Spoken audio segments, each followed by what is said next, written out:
and welcome back to my channel. I am the Mass Trans and you are watching me, baby. Now, before we get today's video started, I just want to give a quick what's up to my peeps and a diabolical middle finger to the creeps. You know who you are. So it's Sunday morning. I have 2 videos to shoot. These are going to be pretty quick videos, just a couple of comments that I felt needed to come up off of my spirit. So the first thing is a topic I've been talking about quite a bit lately, and it's the whole Uvalde situation. So this Uvalde thing, see, I'm an empath, right? So these sort of things stick to me. And I keep thinking about it over and over and over and over and over again. Like, how do we keep winding up here? Why do we keep winding up here? And more importantly, how do we start to move in a different direction? And I saw this video, right? Ted Cruz, who is anti-gun reform, is out enjoying a nice meal at a posh upscale restaurant. Meanwhile, we got 38 parents, at least, out of countless grandparents, you know, husbands, wives, aunts, uncles, cousins in the city of Uvalde who are sick to their stomach and cannot even keep a morsel down. But here you are, out enjoying a meal. Sis, you better get you some Uber Eats, some DoorDash, Grubhub. Stay at home, right, in situations like this, because the optics don't look good. What that says to me is my life hasn't been impacted. When Ted Cruz goes out to an upscale restaurant in the middle of the biggest mass shooting in Texas history, an upscale restaurant, not in Uvalde, right? He didn't go to Uvalde and see the people shake hands, kiss babies, offer condolences. He is at an NRA conference, chilling, chilling. And these parents are preparing funerals. You talk about tone deaf? I cannot even begin to comprehend why he would do that. But the silver lining is that his meal was interrupted. Oh, baby, he got a reed for dessert.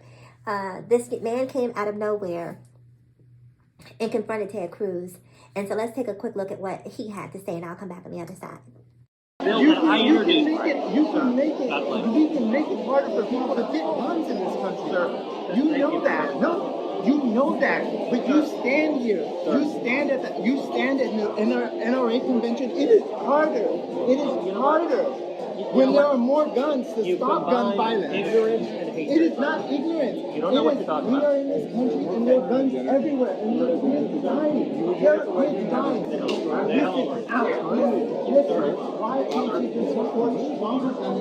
I've introduced multiple. But why does this keep happening? Why does this keep happening? Why? Hey. Okay. He's just talking. Why does this keep happening? If you don't get in his face, and why did you come here to the convention? You need to back up. You need to back up. Why? When 19 children died, 19 children died. That's on your hands. That is on your hands. Ted Cruz, that's on your hands.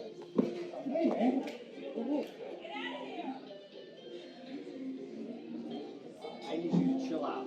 I did chill out. You did not chill out. He's just talking.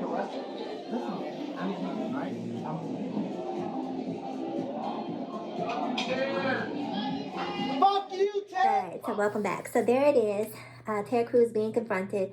And shout out to this man who was bold enough, who was fed up enough to confront Ted Cruz, because a lot of people may have felt the way that this man felt, but would not have the moxie to actually approach and confront these legislators. And so, here's the thing. This is what I wanted to say. In my opinion, and I know that this is a pretty radical approach, right? And I know that this will never happen. And the reason it will never happen is because it would actually work. If we want to get gun reform passed, if we want to stop these mass shootings, we shouldn't be mad at the cops for not going in. We should be mad at the legislators for not going in. These are the people who get to sit back and hide behind their desk and send out the minions to risk their lives Meanwhile, they're dining at 5-star restaurants. Because we are all beneath them in their minds. We are all disposable. It's really their lives that count. So when state legislators have to man up, woman up, and put on tactical gear and go into a mass school shooting and either confront a mass shooter or B, have to clean up the aftermath, excuse me, of one of these mass shootings, maybe then it'll change their opinion. But right now, they're too far removed from what these shootings are doing to people. It's just a news story to them. It is not reality. It's not reality. And there's no possible way that Ted Cruz should be out enjoying a meal. Well, you know, this just happened a couple of days ago. I'm sorry. If it were Obama playing golf, I mean, and Ted Cruz has a legacy. When Texas had a ice storm and all the power was out and people were struggling, he packed up his family and flew down to Mexico and had a vacation while the rest of his state was struggling. But again, the problem is our short-term memory. People don't recall things for very long. And so when time comes to vote, they vote for the names that look familiar. Half the time, I'll be honest with you guys, I don't even think people realize who they're voting for. I think a lot of people out there are ill-informed or uninformed voters who either vote down ballot, which is okay if that's your thing, or people who sometimes, like, I honestly feel like the reason Trump was able to not win the 2016 election because he did not win the popular vote. So I'm sorry for those of you who are electoral college devotees. I just feel like that, in my opinion, the popular vote is the vote that should count. But in spite of that, I feel like the reason Trump was able to run a quasi-successful campaign is because of name recognition. Any half-intelligent person knew that Trump was an idiot and didn't have any business in that office. Didn't have anything to do with with him being a Republican. Okay, maybe it did have a little bit. But my point being, there were other Republicans, you know, the George W. Bushes, the Mitt Romneys that have preceded Trump that at the very least we knew were level-headed.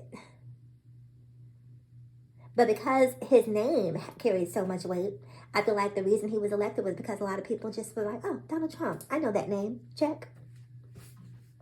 So anyway, this is not about Trump, this is about Uvalde. And this is about gun legislation. I feel like these legislators need to be held accountable in a real way. Anyone who votes against anti-gun legislation should be forced to go into these shootings, to deal with the aftermath, they need to be there. They need to be in it. You shouldn't have the luxury of being so far removed from a tragedy that you have had a hand in creating by not doing anything to the degree that you're able to sit down and enjoy a fine dining experience. Mind blowing. Anyway, you guys, that is it for this video. So please do me a huge favor, like, comment, subscribe, and share. And as always, in closing, ask yourself this one poignant question: why be bitter when we can be better? So let's be better together. I'm the Mass Trans, and I'll talk to you guys again in my next video. Bye.